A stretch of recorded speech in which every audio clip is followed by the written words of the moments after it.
Well, let's see.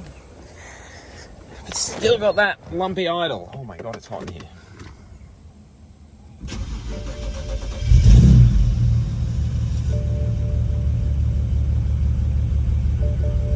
Oh, that almost sounds... Oh no. Yep, she's still cammed. Didn't magically fix itself. Who would have thought? Alright, let's get up to the shed. Do a compression test.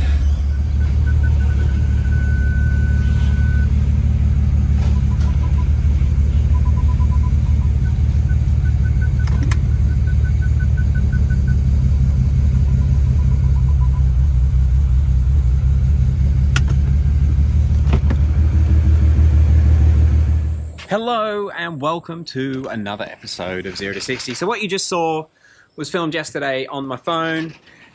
I got the car up here and I couldn't wait to go and get the GoPro. I had to compression test it. I wanted to know if we'd done the engine. Now I know the results. The 0 to 60 guys in the members chat know the results. But let me just do it again for the video because maybe it's different. I don't know. You'll also see I've had the leak down tester on it, but let's get the comp tester into cylinder 4. It's actually a motorcycle compression tester, but it does the job. Really clever people will know the results, judging by the fact the oil cap's open. But let me just do it again. I want to do it again. It was warm yesterday. It's cooler today. Maybe it'll be different.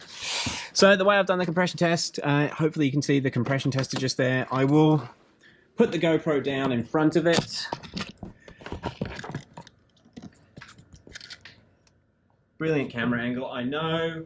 The injectors are disconnected, so it won't pump any fuel in. And let's crank it over.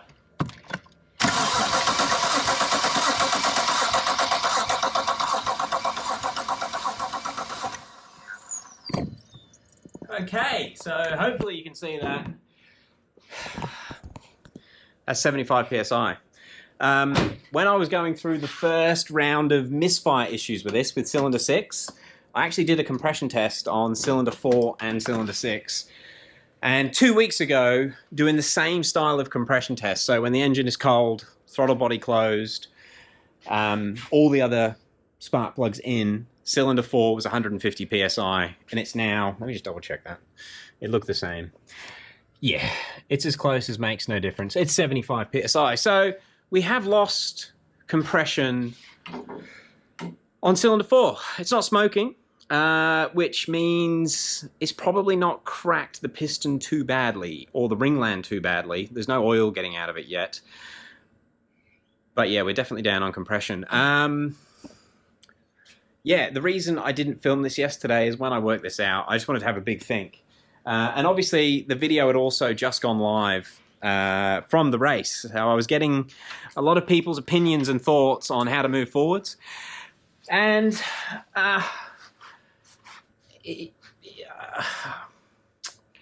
it's not the right thing to do. It's not the smart thing to do. But 0 to 60 isn't a financial advice channel. It's not a channel to tell you how to be a better adult in modern society. It's about having fun with cars. And I think the only thing that me and David are going to be happy doing is building this. So a forged bottom end and a transmission upgrade. And I've been thinking about it a lot, about options. And we have the max speeding rods up there still, which we'd sort of put aside for O'Reilly. A good friend of ours, Jake, he has put a set... I'm going to turn his headlights off so the battery doesn't go flat. Oh, I should also add, once I did the compression test yesterday, I put the leak down tester on it, and with it at top dead center, it just peed out of there.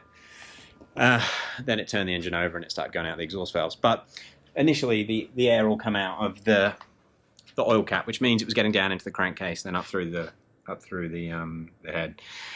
So yeah, this motor needs to be rebuilt. But man, it's hard to talk about. It's annoying and it's frustrating. It's just massively expensive. But that's what this channel's about. That's what cars are about. I've read every single comment on yesterday's video, and I think it's up to about 240 comments. I've read every single one. And it was probably about 50-50 between fix it cheap, sell it, and build it, ZF8. And yeah, we want to build it and do the ZF8. Now, being openly honest with you guys, now I want to say this because I want you to know where we stand. Like, we're not like on the breadline. Me, David, we live in this house. It's a very small house. We run 3 businesses actually operate from this property. So rent is fair. We don't do a lot other than play with cars. And we don't have any issues paying for food or anything like that, or paying rent. We're pretty safe in that sense. But every spare cent we do have, every cent that 0 to 60 makes, whether it's from product sales, merch sales, or even the ad money from YouTube, it all goes back into the cars. We spent nearly $80,000 on cars and parts last year. That includes RX-8s and O'Reilly. But they weren't much, they were like 40 grand. But we spent another 40 grand on other stuff to make video content with. It adds up and it's expensive. Any of you guys that play with cars know it's expensive. So we're not rolling in the cash. We're not... If we were, we'd have like F80s and G80s and all that sort of stuff. We don't finance anything. Everything is paid for up front, which is, apart from like credit card stuff, but that doesn't count. Again, this is not financial advice. So my point is, we can do this, but we probably wouldn't be able to do a built motor and a ZF8 for 4 or 5 months. We've just got to save up basically another 5 or 6 grand. We have money set aside for the O'Reilly build. As I mentioned in the other video, the one that went up yesterday, the plan was to sell this, link it with the other money for O'Reilly, and then we can actually get the O'Reilly build done. But even if we tap into what we've got saved for O'Reilly, we still need about another 5 or 6 grand to build the motor and do a ZF8. Now, when I say build the motor as well, I'm not talking about buying an $8,000 motor from Gasson. That would be lovely. I have no issues with what they do or what they build. I kind of want to do a budget build. Now, when I first got the max speeding rods, I had a bit of a pipe dream to just throw them in a motor and go. Like, don't even take the crank out. Just replace the rods, the bearings, and send it. See what happens. From what I can tell, everything I've read, the normal cause of N54 motor failure is rods bending. Normally. Not all the time. Obviously, you'll have oil starvation issues, overheating issues. But when everything's serviced and in check like this was, when you start getting serious about power, the rods go a bit bendy. Same as O'Reilly. O'Reilly was making a lot more power than this, but the single turbo moves up the rev range a bit. And I think the singles will generally hold more power in stock form. In fact, if this was a single, I don't think it would have been as quick as this. So if its peak power was, like, this car was so fast. It's not a completely fair comparison, but that race from yesterday where we raced Dane, his car, I'm fairly confident he's over 800 wheel horsepower. And when this actually had drive in 3rd gear, it pulled away from it. Like, it's a fast car. And I want to make it faster. I don't want to wind it down. I want it to be as reliable as it can be. That sort of speed. And then if we want to put a kill mode on it to go racing, we can. But I want to daily drive it at that power level. And I think we can do it. Speaking from no actual experience, just what I've read and other people that I've spoke to that do have experience, I think we can make this fairly reliable by throwing a set of rods and pistons in it. We've got the max speeding rods, and I'm going to try a set of no-name brand pistons that I know a couple of companies have rebranded, but buying them from the source straight from AliExpress. I want to try them out and see how this motor goes with Chinese rods and pistons.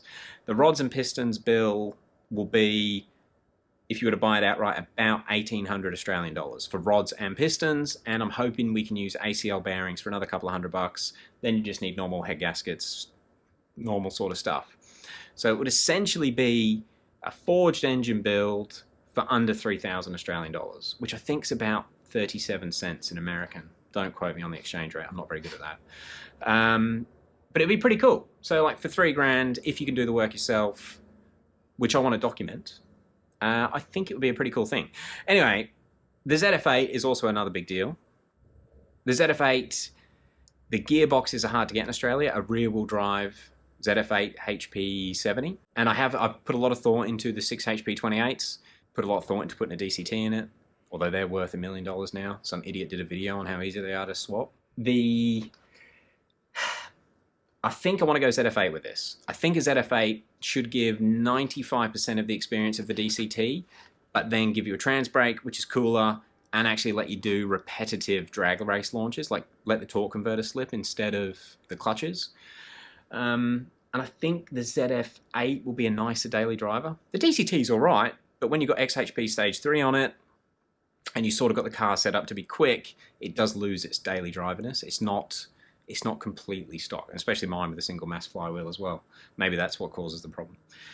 But then again, dual mass flywheels don't work for this power. So yeah, I think ZF8 is the way to go to actually improve and learn as we go. Now, a lot of people at the track suggested doing a GoFundMe to get this happening now, and I've set one up. I've set up a GoFundMe.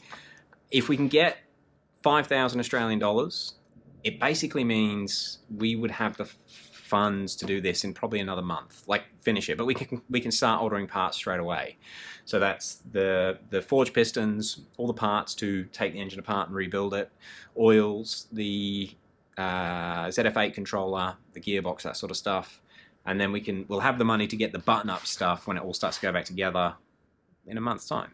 So I have done a GoFundMe. I feel weird about it. Like I said at the start of this, and I want everyone to understand, like, we're not struggling to buy food. We just waste all our money on cars making YouTube videos. That's why we don't have a lot of spare cash.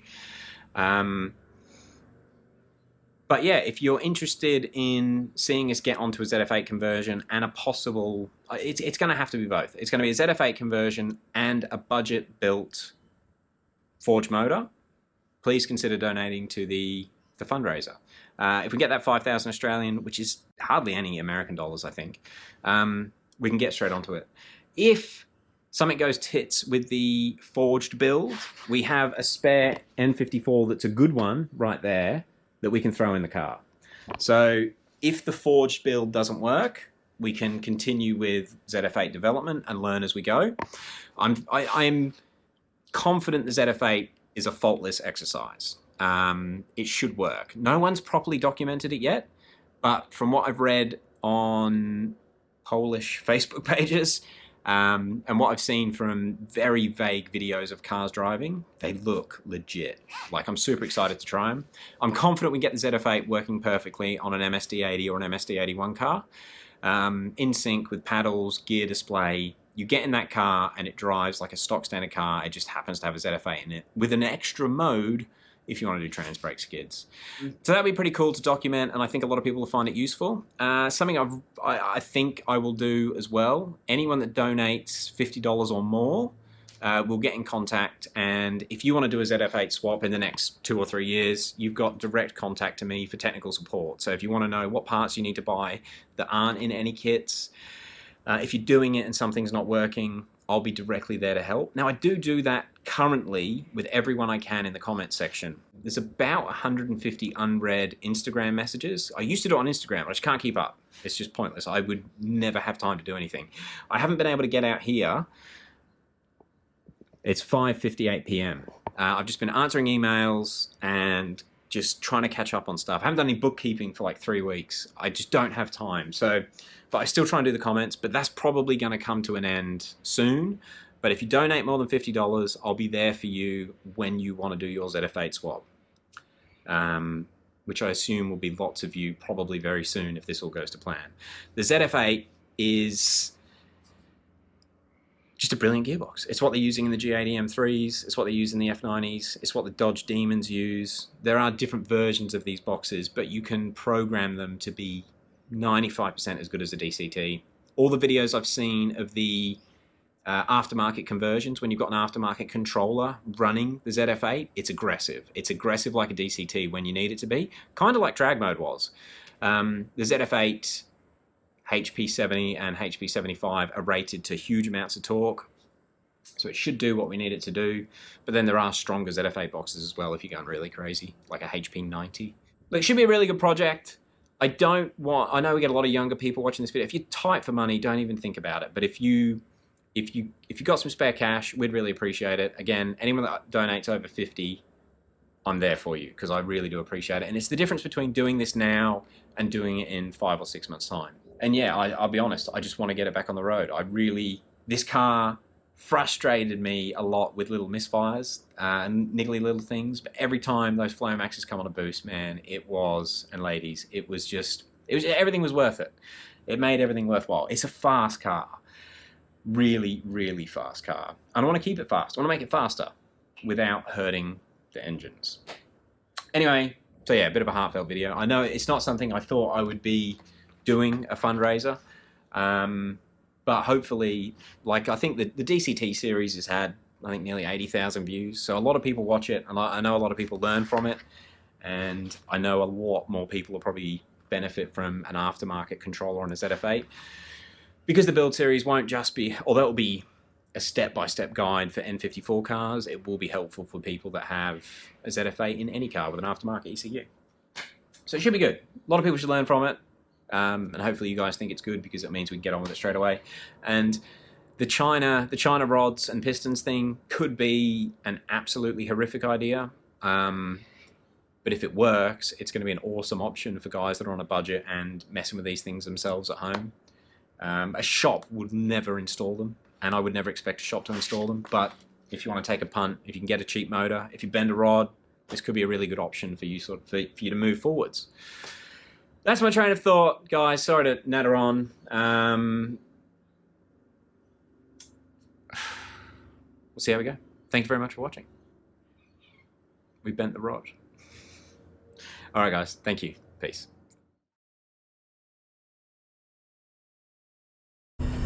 The see-through oil filter. That is... Look at that. That is madness. You need to change your oil more frequently. These are performance cars. Well, any sort of late model Beamer.